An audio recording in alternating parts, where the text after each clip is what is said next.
And now, grab a beverage and your snacks. And like Biggo says, if you got it, spark it.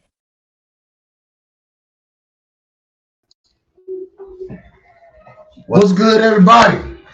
It is your boy, Big O, the bro from the O, right here with the bro from the Mo. My boy, Jeremy Lewis, is in the building. Hope you guys are doing great today, man. Yesterday was an absolute spectacular, hectic evening of professional wrestling as we were downtown for AEW Dynamite / Rampage, man. And for my first AEW show, man, look, I had a blast. If you guys can't already tell that my voice is pretty much shot, and for the next few days, it's going to be difficult. I plan on doing some BOW for you guys and everything, but we'll talk about that a little bit later.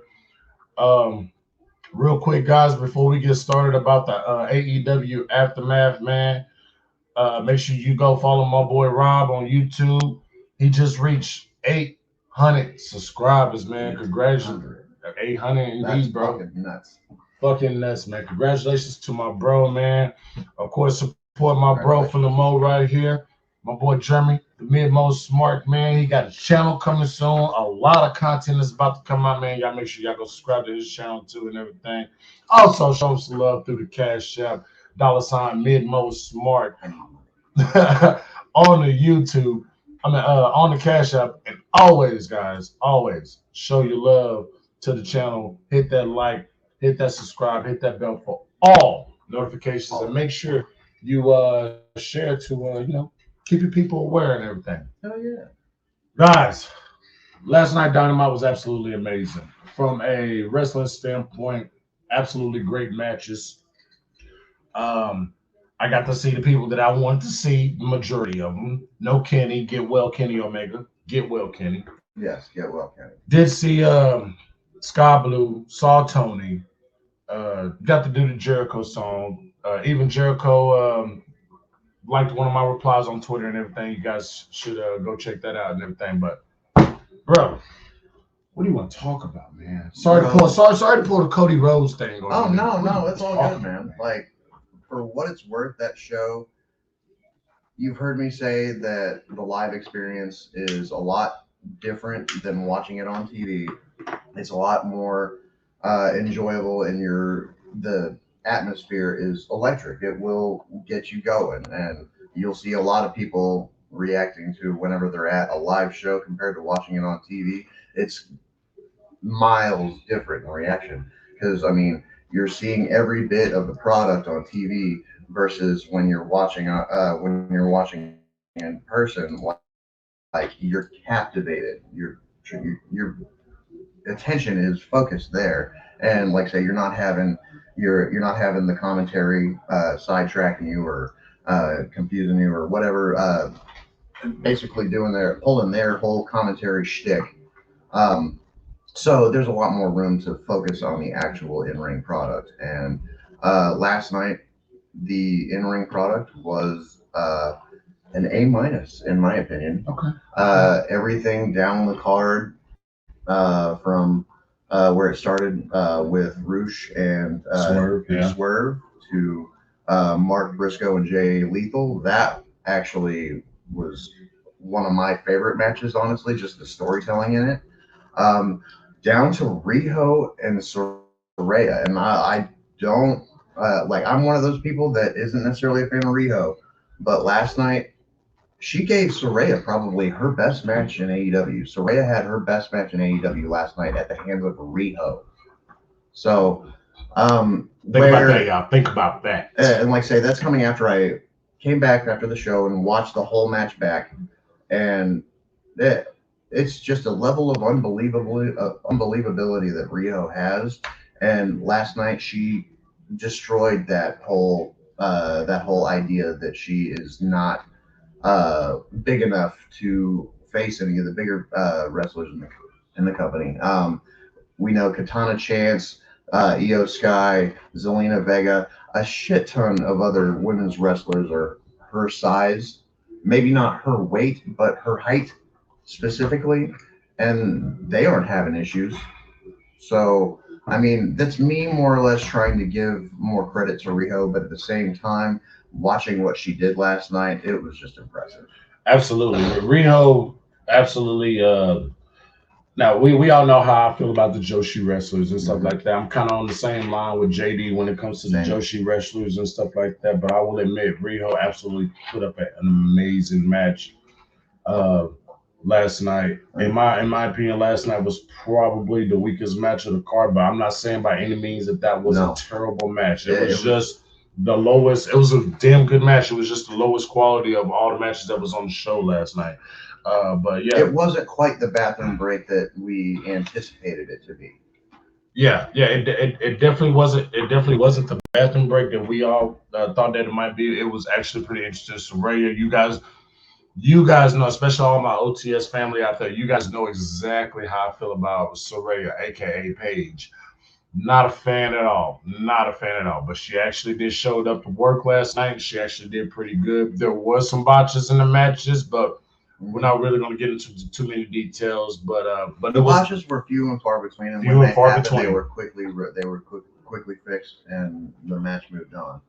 Absolutely, absolutely. But I want to start off with Tony Khan. I don't think I've seen Tony Khan in one setting on TV before ever in my life. So to see Tony Khan at least 4 to 5 times last night, it was very good. Trying to hype up the crowd, get involved with the crowd, get the crowd excited for what's coming up, for future matches and stuff like that. And I want to say, good job, Tony Khan, man. For the first time here in OKC, man, you did an absolutely amazing job. The crowd showed up. And regardless of what people say about AEW attendance, man, from my point, don't believe that all the way. Do not believe that all the way. It was pretty tight knit in the Paycom Center last night here in the OKC. It definitely was. People came out and showed up for AEW wrestling. So I know they'll be back. I'll be there. And Tony Khan, good job, man, on a great production of the show and everything. Yeah, it's February 24th or February 4th to February 24th. Yeah, there's going to be a show in Tulsa. So that might be your next opportunity. Yeah. So I might have to drive about an hour and a half to Tulsa, man, to go check out this show, man. Like JD just released it. Yeah, JD talking about the Paramount Warner Brothers Discovery. Saw that yesterday. Saw a glimpse of that yesterday, to where it could possibly be that AEW and WWE could be on the same fucking network, guys. It's not out of the realm of possibility. It's not out of the realm. But at the same time, it's like we know how well WWE plays in the sandbox with other companies.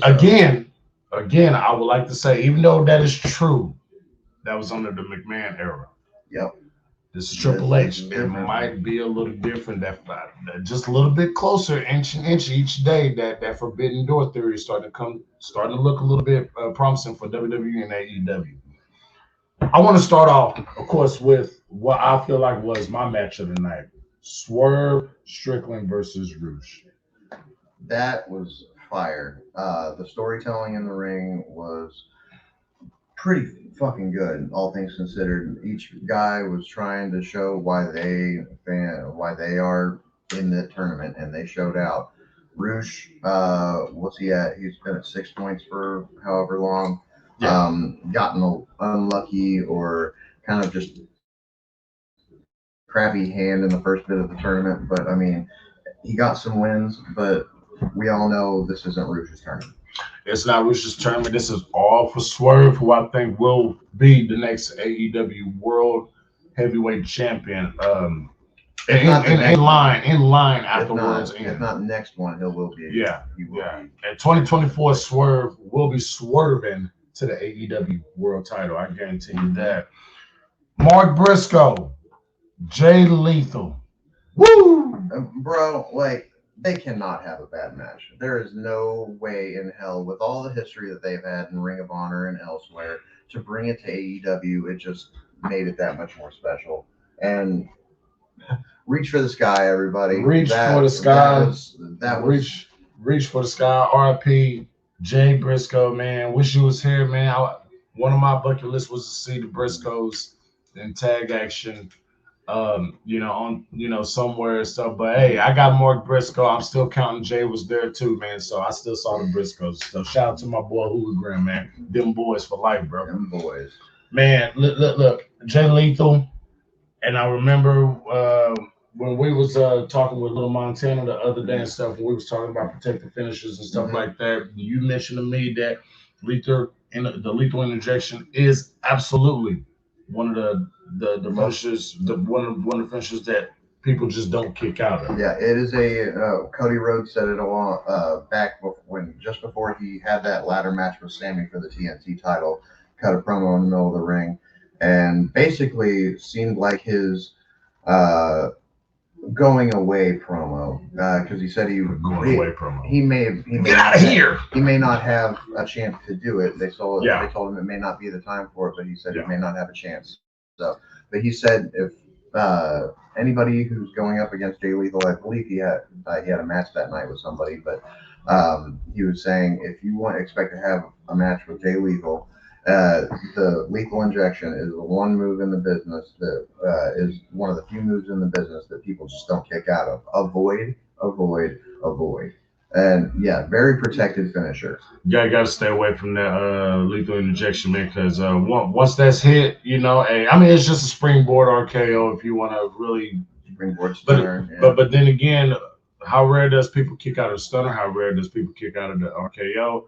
Yeah, it kind of fits it kind of perfectly. Mark Briscoe gets the win. Great fucking match. All things considered, everybody wants to give shit to Jay Lethal about being in the match, and even Mark Briscoe and all the people who don't necessarily haven't really been accumulating any points, have just been stacking L's for the duration of the tournament. Jay Lethal is one of those enhancement talents that when you're in the ring with him, he just makes you look good. Yeah, absolutely. And same thing for Mark Briscoe, but they've all had their time to basically perfect their craft, and where they're at right now, they may not go much further than that. I would like to see Mark Briscoe with a singles title. But what it comes down to is Jay Lethal really showed out. The storytelling in the ring, they were trying to show. A lot of the stories were trying to show each other up, right. But specifically, they had that history, and they were trying to basically build on that in the ring. And with the attempted lethal injections that were countered to the countered Jay Drillers, it definitely felt like that was at least a 4-star match. It definitely was a 4. Hey, look, Look, just because of the chair spot between both wrestlers and the referees, I'm gonna give it a 4.5. So that was absolutely. We want chairs. We want chairs. That was absolutely great. It just kept going. It just kept going. They were not going to be happy until they got chairs in the ring.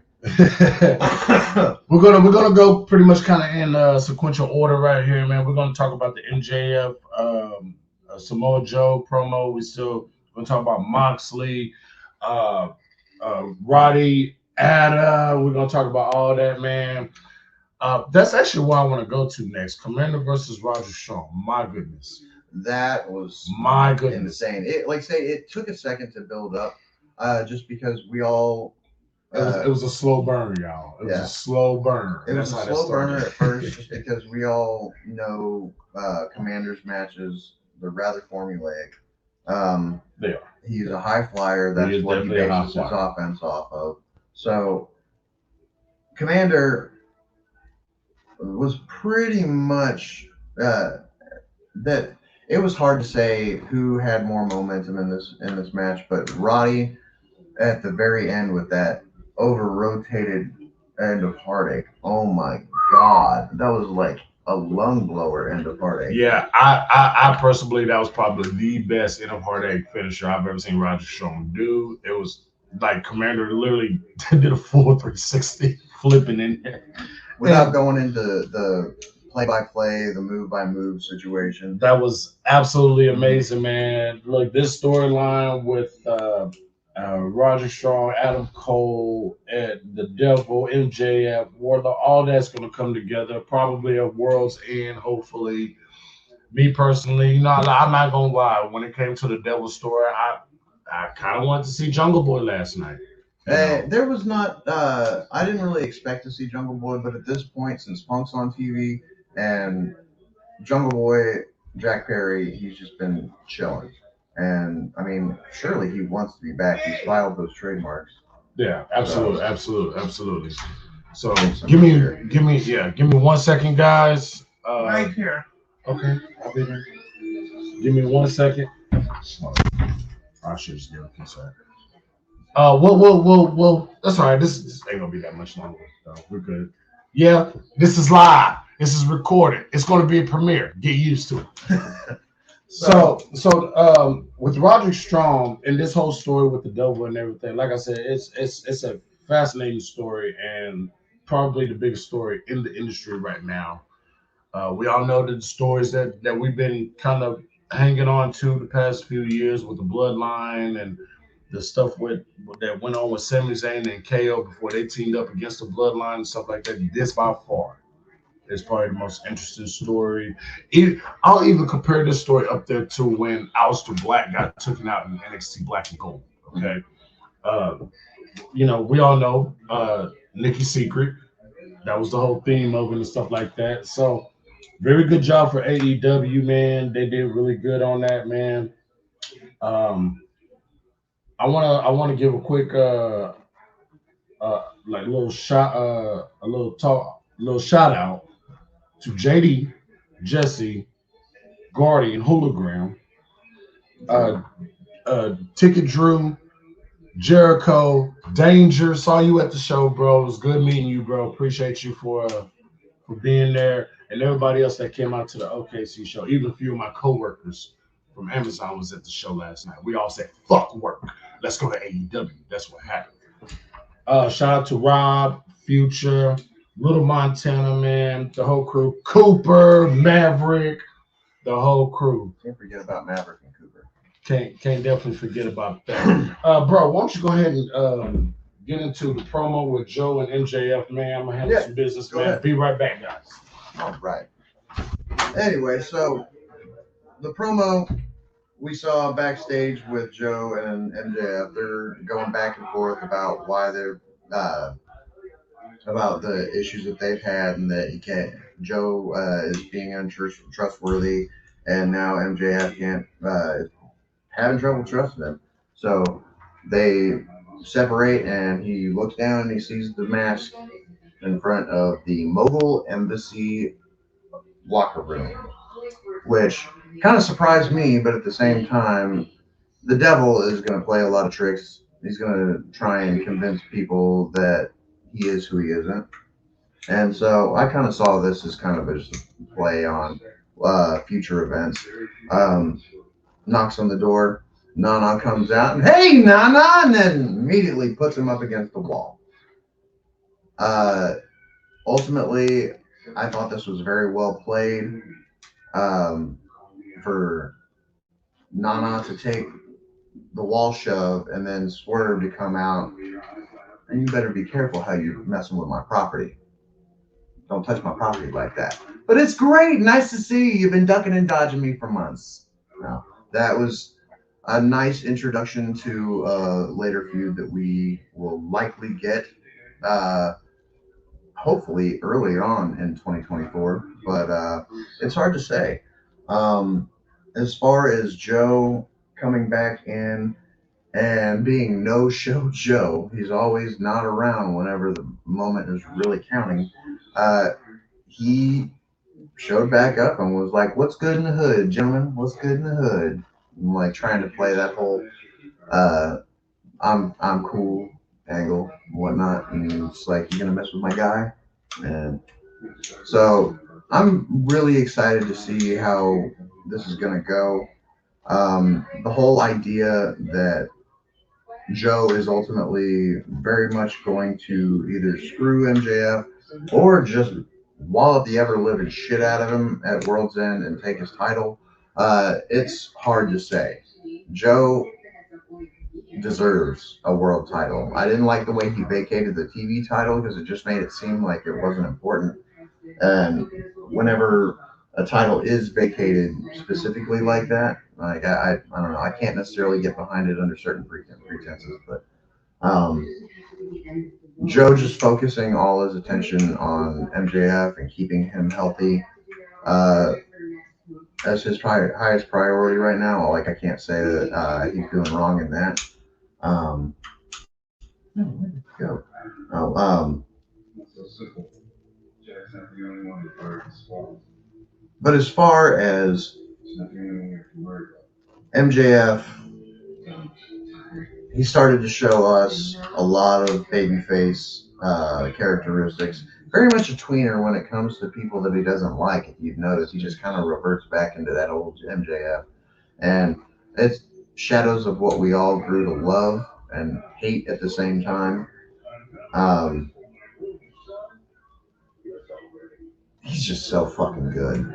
And the way the way Joe interacts with him and just the chemistry they have is great. Who was calling me? I'm in the middle of recording something. Anyway. So yeah, there's a lot of different angles about how this is all gonna play out. I've heard angles that there's gonna be some kind of Long Island screw job where uh, potentially Adam Cole throws in the towel against a beaten MJF at the hands of Samoa Joe. I've also pondered the idea of the instance where MJF gets the upper hand and is beating down Joe, and then the Devil's guys come in and try and surround the ring and beat down MJF, and which Adam Cole shows up and reveals himself as the Devil, however that may happen. There's many different possibilities of how it can go. I've said it before. I've said it basically every stream. We won't know until it happens. It's just the nature of the business. They want to keep us guessing. Some of us will be right, but I mean, it's only just a small handful of us who are going to be who are actually going to be correct on what happens. And even then, it doesn't really matter. The fact is that we're enjoying the show. So yes, very good segment with MJF and Swerve. They went back and forth. I signed contracts. You do tryouts. Like the way they put that whole promo together was phenomenal. Uh, both guys were playing off of what their strengths and weaknesses were, calling it out as they saw it, and yeah, again, just to kind of keeping this whole conversation going, this is going to be interesting whenever it comes down to MJF finally coming for Swerve, or in fact, Swerve coming for MJF. I'm there's a lot of history in that when it comes to them being in Creative Pro Wrestling. Um, MJF was apparently a chauffeur or whatever. Swerve was on the he was on the upper hand. He was one of the guys who had more history. He was in Lucha Underground for a while and went to Creative Pro and or back and forth. But MJF was there, and they got that history, and I'm excited to see. Like I say, I didn't really watch Creative Pro Wrestling. I know there's quite a few talent that show up that are in AEW from there, and I will say Brian Myers is probably one of the best teachers you can have. Unfortunately, he's just not over as a wrestler himself. Um, but no, that past history. That's what I love about AEW is they touch on those stories that you wouldn't otherwise get if they didn't pull back the curtain just a little bit. And so it's more or less seeing all of it come together, and it's just such a beautiful way. Oh, he's back. My bad, ladies and gentlemen. I was trying to hold it together, man. I was like, oh, you did great. You did fantastic. You did fantastic. All right. I'm gonna give my little 2 minutes of the Joe and MJF situation. Fucking fantastic. I was trying to save it. Fucking fantastic. I've always wanted to see MJF. Yes, I'm glad. I've always wanted to see Joe. Yes, I'm glad. The two together, the chemistry, the camaraderie is absolutely amazing. It's perfect. It is absolutely perfect. And then, of course, you get your typical TK, lights go out, messages and stuff like that. Then we had the masked wrestlers. I was talking about the backstage. The backstage part, okay. Yeah, then we had the masked wrestlers. Obviously, one of them is Wardlow. Yeah, I'm honestly with the build and the amount of time that I've been able to focus on who these guys possibly are. I'm gonna go out on a limb and I'm gonna say Wardlow is that big stocky motherfucker. You got Matt Taven, Mike Bennett, and Roddy. Like for real, whether or not it's them, the build fits them. Yeah, so their body style, the body type, it all fits. So whether that's the case, I've even heard Ticket Drew this morning was talking about potentially the Bucks being one of the Devils guys, as well as Jack Perry, as well as Britt Baker, which I mean, there are ways you can make Britt Baker the devil or make her part of that whole thing and have it work. But I mean, what's sad is you wouldn't necessarily put a woman in a men's storyline unless the woman was going to be like a Rhea Ripley in any case. If they're getting it comparatively to WWE. Why are people talking to me? Oh yeah, I'm supposed to be on my way back. Yeah, absolutely. It could, man. It's so many avenues that you can go in this Devil storyline. So many roads and highways you can go and the level of unpredictability is there. It's real and it's very there. And great, man. Look, this is probably the most interesting story in the business right now, man. I'm all in for it, all in. Not to use that as a pun or anything. Chris Jericho. During Chris Jericho had a segment talking about Kenny Omega. And here's another thing about these live shows that people go to. You get these disrespectful ass fucking haters that want to chant CM Punk's name and stuff like that. Thank God that a few people. The guy's gone. Yeah, a few people told the guy, "Shut the fuck up." I personally, it started coming from behind us, and at a point, like I was okay with the heckling because I do it myself, but to a degree, like when it comes to disrespecting, well, for one, the CM Punk chants were going. I kind of let that go, but when it came down to Jericho backstage doing his segment talking about Kenny, there were a lot of disrespectful fucks behind us all around. And I don't know if you could hear it if you want to go back on the live stream or on the live feed of Dynamite and check it out whenever Jericho's in the ring or doing his promo or doing his talk to the camera. I straight up yelled, "Shut up!" Yeah. Shut the fuck up. Yeah. People are so disrespectful, and it's like if you want to see CM Punk, wait until WWE comes here. Yeah. We all know that the issues that Punk had in AEW and stuff, that's all behind us. Like, we know AEW has issues. We know that, but we're there to support them. That's why we bought tickets. Other people, unfortunately, buy tickets just to fucking heckle. Just literally to just fucking heckle. But let's just put that in perspective, man. Punk, hey, look, all that's behind us. Punk is in WWE. He's doing great things in WWE right now. Good for him. He wanted to get fired. I've got my opinions on it. I'm not very happy about how he handled the situation, but he's gone. He did what he did. Now he's back in WWE. Now, given just the fact that he's on WWE on TV now, why the fuck don't we have Jack Perry back? Exactly. So I'm hoping there's something big planned for him, whether it's Jungle Boy or Jack Perry or Boy and his Dinosaur. I don't give a fuck. Just bring him back. He deserves to be back. Punk is not being punished anymore. I don't know if you heard. Did you see the interview that MJF did about CM Punk? I may have. If not, I'm just not recalling specifically. So MJF, I saw it yesterday. He did a interview with it wasn't with Van Vliet. I forgot who it was with. Solid Monster.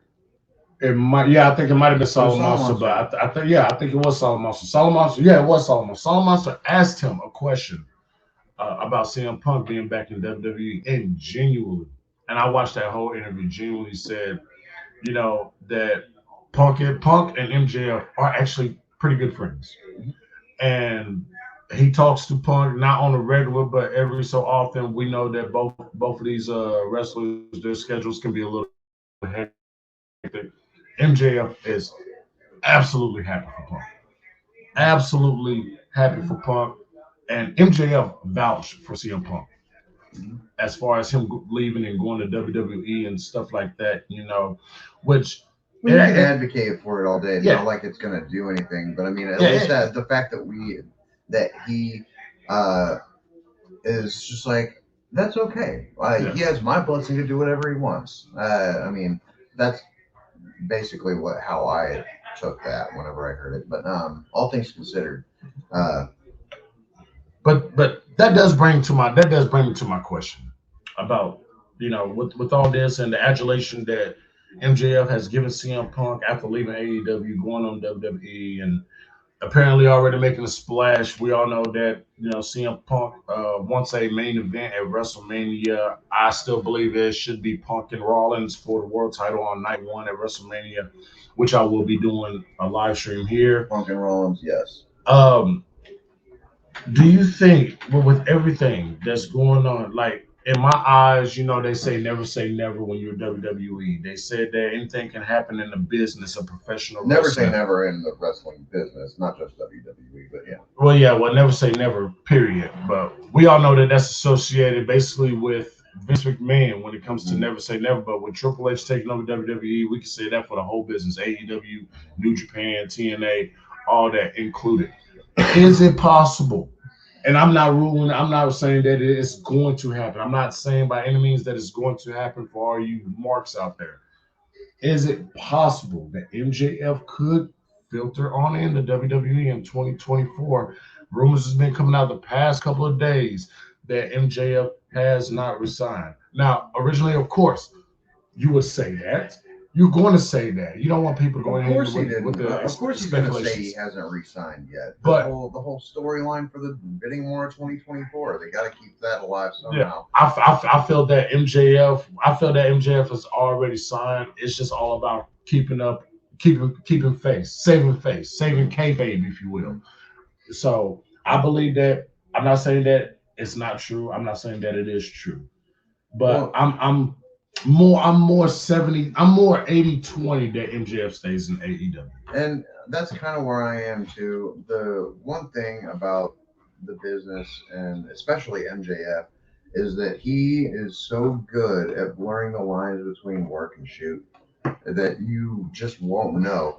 And we've gotten the incredible dick heel MJF. Yes. We've gotten the tweener MJF, and now we're in the middle of a right now, based on his interactions with other people, you can still say he's a tweener, but I mean, he is ultimately a babyface. He was on camera with his mom last night during that little vignette that he was doing when he got into the Hall of Fame. But just compounding on that, the level of work and shoot, blurring the lines between those two that he is capable of, I say this all the time, and I said it earlier when you were out of the room. We just won't know in a lot of cases, right? Because they keep that shit so close to the vest. All we can do is speculate, and that's, as wrestling fans, that's how we fucking survive is living on the speculation. But whether MJF goes to WWE or not, I honestly know that he will eventually. But I think that if he hasn't re-signed, he does intend to. Yes.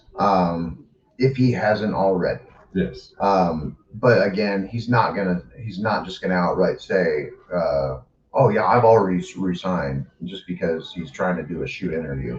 That there are certain shoot interviews that you can't just get. you can't give everything away. MJF, you really can't just give everything away. You really can't. I predict MJF will go to WWE, but it's not gonna be right now. It'll be about he'll sign. Give him a few years. Give him a few extra years. It'll probably be anywhere between 3 to 5 year contract that Tony Khan is gonna hook him up on. After that, then most likely, yeah, he will step into WWE. And not gonna lie, like at this point, when he does go, I'd be very interested to see what they do with him, just because of how he's just his whole attitude and just the way he carries himself right now, how that will carry over into WWE. Because I mean, he's that dick who will just say anything. Like, how much of a leash is he going to have when he goes into WWE as far as his promos and what he says to pop the crowd or shock the crowd, whatever. Like, we know that MJF says a lot of things for shock value. MJF, like, there's no doubt in my mind as soon whether he is able to keep his AEW theme, which I hope that he does. Sorry. When he, yes, Zordon. Oh no, yes. It's sorry guys, I got to morph out here. It's morphing time now. It's fine. So MJF, wherever he goes, when he steps into WWE, he's going to get a huge pop automatically. I don't care if he can't. I don't care if he did say, "Fuck it, I'm going to WWE." In they better get the fucking licensing rights to that music, or they got to. And I believe Triple H something very similar, like you know how whenever with Adam Cole's theme song, like it's very similar to what now to what it was in WWE. Like I want that.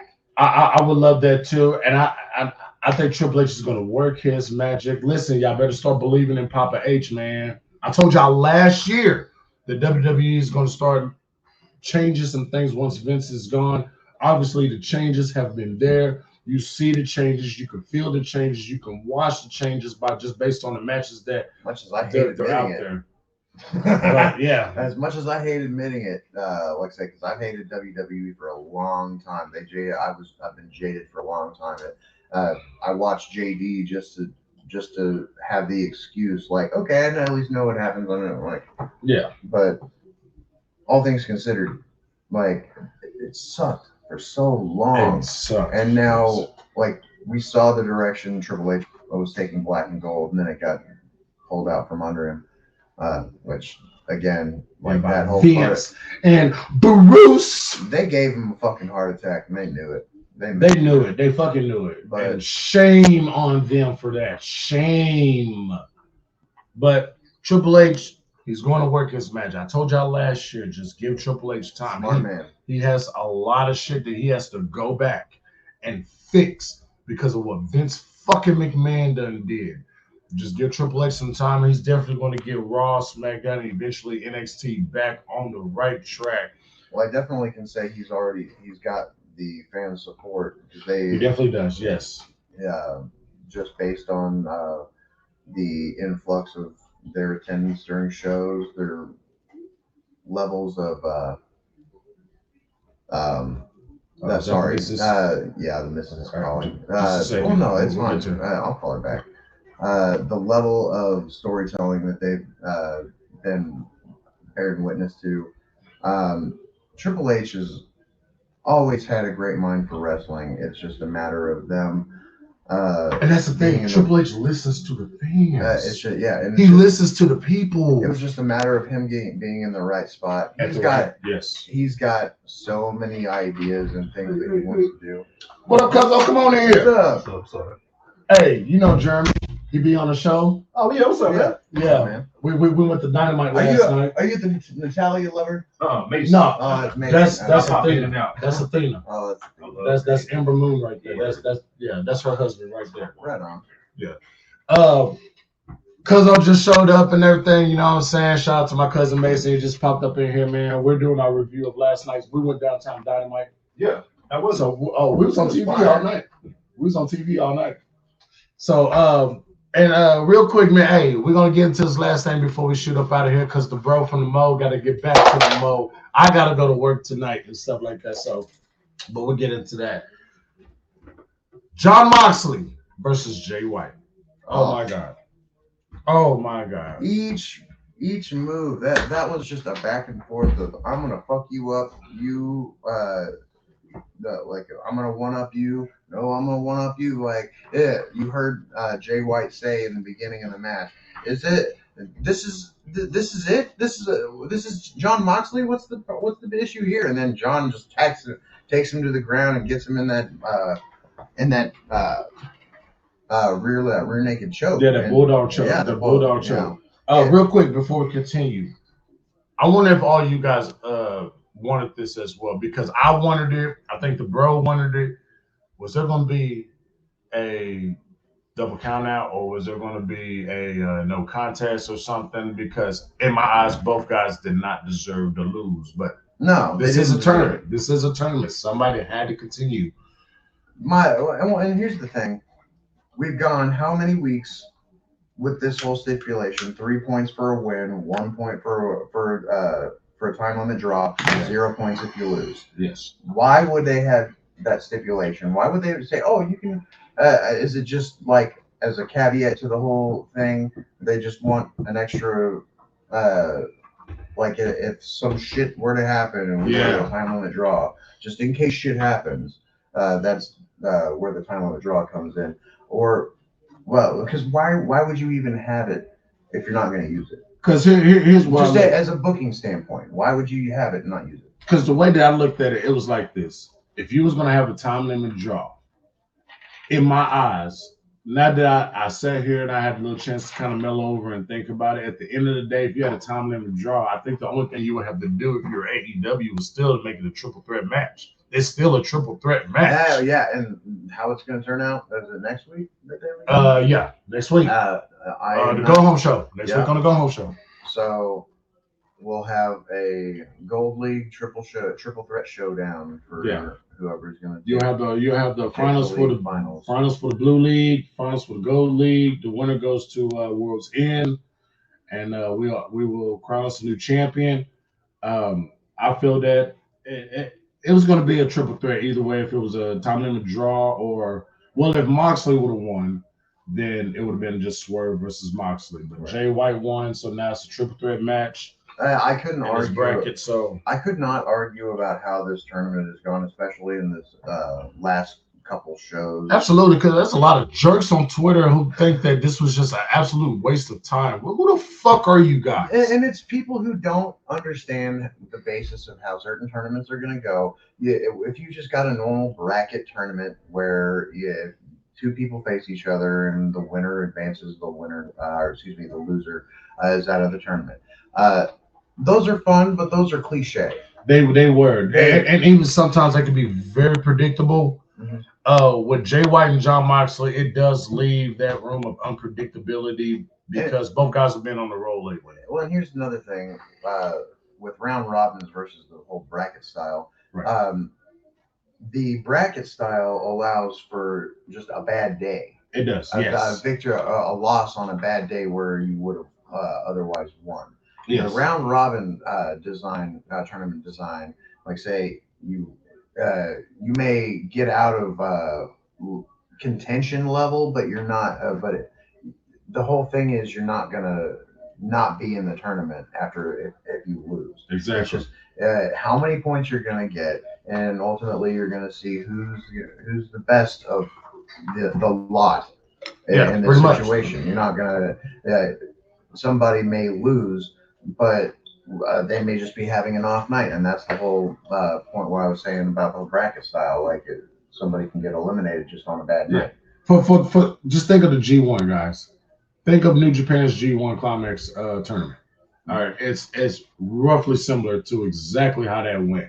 Mm-hmm. You know, if you guys play Fire a little bit different point system, but generally exactly. If you guys play Fire Pro Wrestling, which is what I do, BOW Wrestling on, which is probably going to be sometime this week. I'm trying to get it in, man.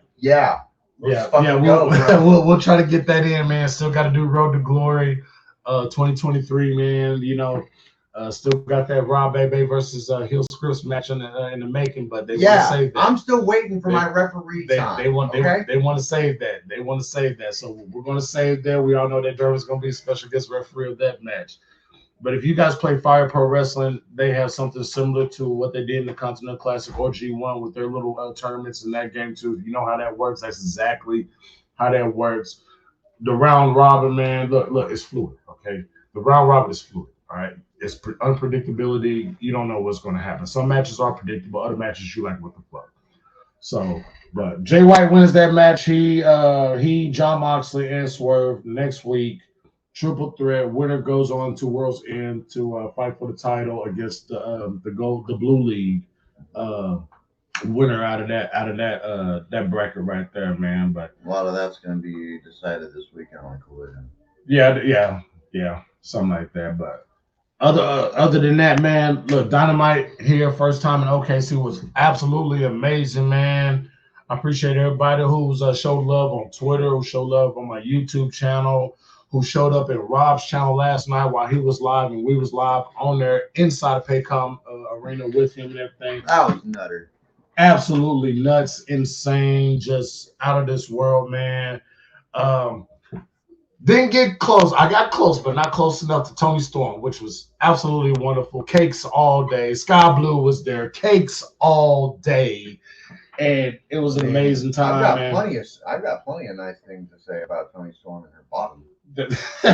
She has very good assets, ladies and gentlemen. Saw Cake Lander. Cake Lander was there. Cakes again. Patrick Palmer. Whenever you see this, just go ahead and throw a bunch of cake emojis in the chat, man. For anybody else who wants to comment or say anything about last night's Dynamite, the comment section is yours at the bottom.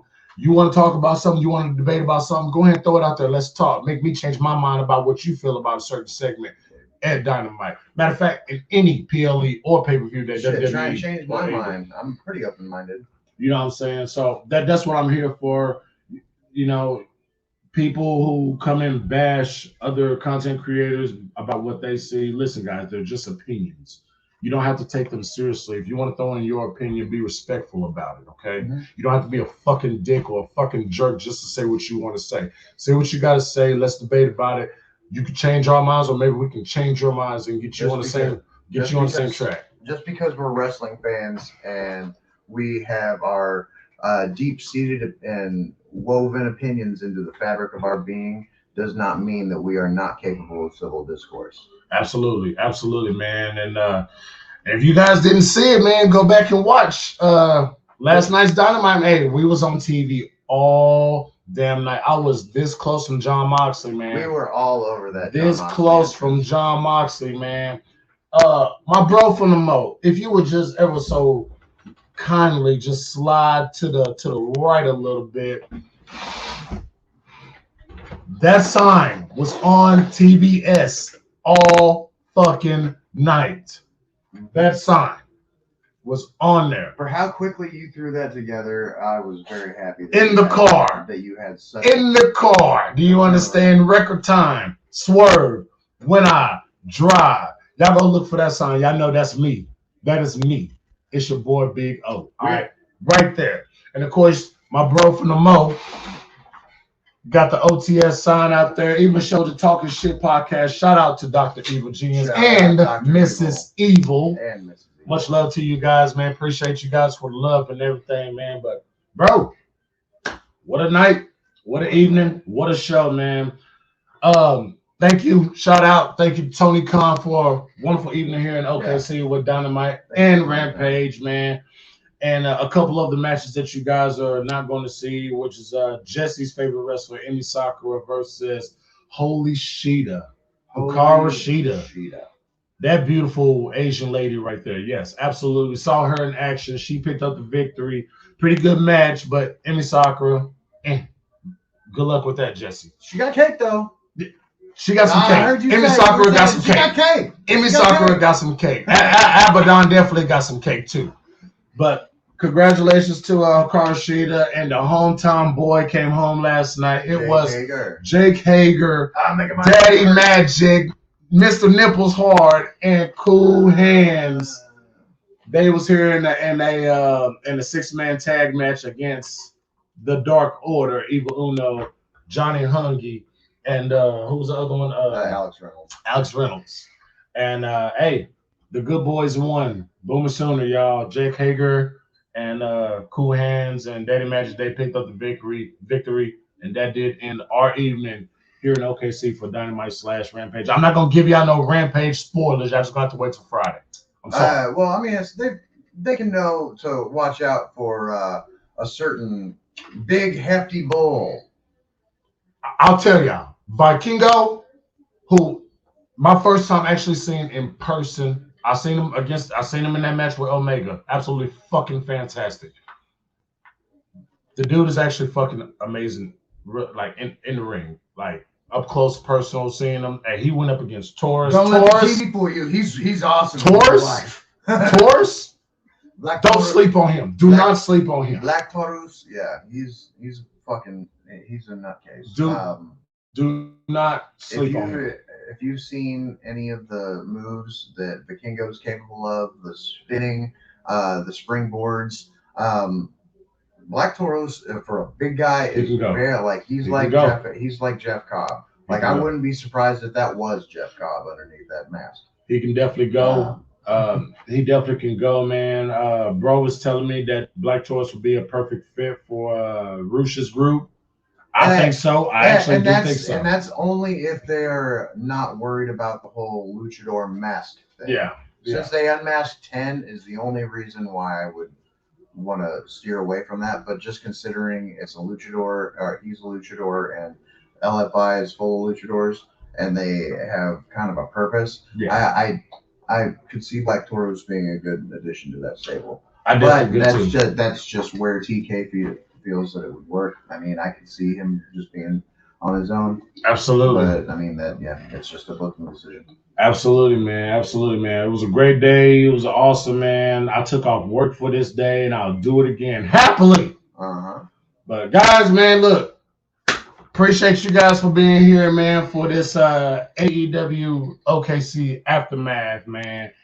Had a blast again. I want to thank my bro from the Mo coming all the way down here. Oh my God, look at the guns. Yeah, look at this. Appreciate my bro from the Mo coming down, man, to enjoy this first time. Well, yes, my AEW cherry has been popped. Pause, no homo or nothing like that, bro. But appreciate that, man. Just a quick reminder, man, before we jump up out of here and the bro can get back on the road to the Mo. I should be a rapper, man. I should be a rapper. You see, I'm just coming up with all these sentiments right here. Anyways, we'll talk about that later. So go support my boy Rob on YouTube, man. He does watch-alongs for the Ravens games, random NFL games, man, AEW, man, WWE, man. We do all types of bullshit on here, man. Also, this guy right here support Mid-Mark Smoke. He got his stuff coming, man. Mid-Mo Smart. What the fuck did you just call me? Yeah, hey, I'm going. I'm on a roll right now. The Mid-Mo Smart. The MOS. That's what I'm gonna call him. The MOS. The bro from the Mo. The MOS. Whatever works for you there, sweetheart. Y'all make sure y'all go support him. Subscribe to his channel. He got a lot of content coming out. Hey. Will be. Hey, he's a lawyer. He also is trained in firearms. He knows his wrestling stuff, man. He got a lot of stuff coming out. Also, go support Guardian of Chaos, Raging Girl Gamer, JD from New York 206, Shatan Smart, Jesse, Andrew Bay Dalla, Jeff Strogan, man, Little Montana. Go support the whole OTS / Triple B gang. Man, we're blowing up in here, man. We're growing in subscribers. Rob just hit 800. Go, Rob. And me, your boy right here. Look, what can I say? I am one away. I just gained 4 fucking subscribers and during this recording. Yeah. We're 1 away from 390. We're 11 away from 400.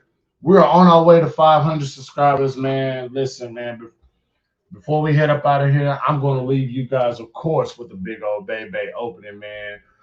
Y'all know what this is, man. It is your boy Big O, along with the MOS of the IWC, the Mid-Mo Smart, the bro from the Mo, my boy Jeremy, man. And that over there is Mason. That's my cousin Mason.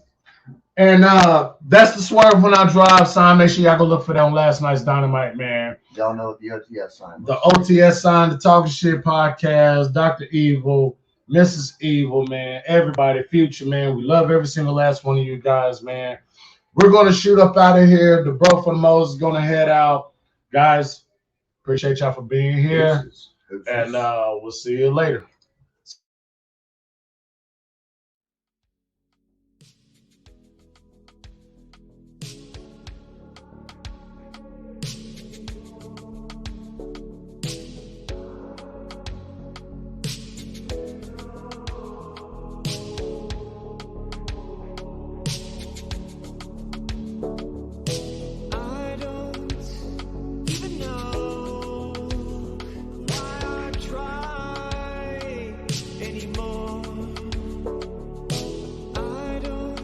And without further ado, ladies and gentlemen, I give you your IWC Trios Champions, IWC Tag Team Champions, your IWC Intercontinental Champion, and your Bebe Champion. Welcome to the Big Mo Bebe Podcast.